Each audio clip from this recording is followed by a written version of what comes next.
ZCU-20 6404 की leadership में 102 down rail car Lahore रवानगी के लिए तैयार। बारिश में आज है 1 जुलाई।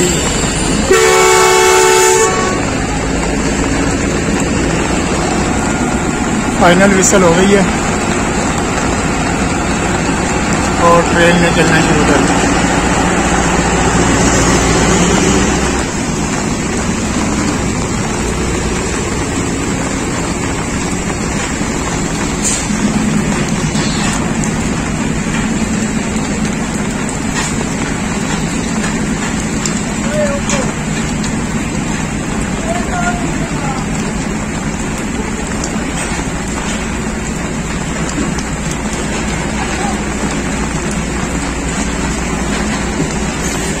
ये चलती ट्रेन में सवार हो रहे हैं।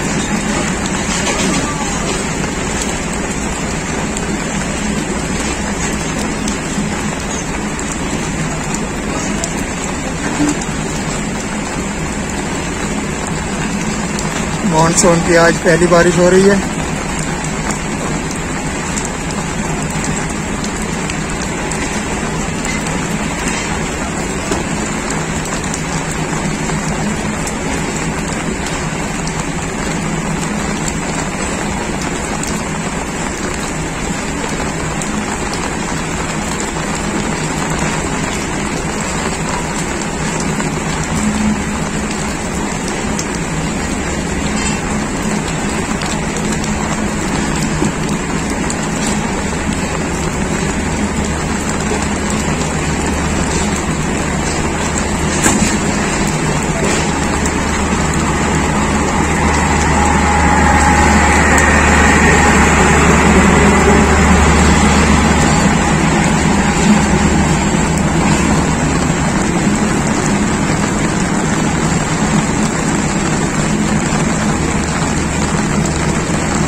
दोस्तों वीडियो को लाइक कीजिए, शेयर कीजिए, कमेंट कीजिए और अगर अभी आपने चैनल सब्सक्राइब नहीं किया तो चैनल भी सब्सक्राइब कर लें।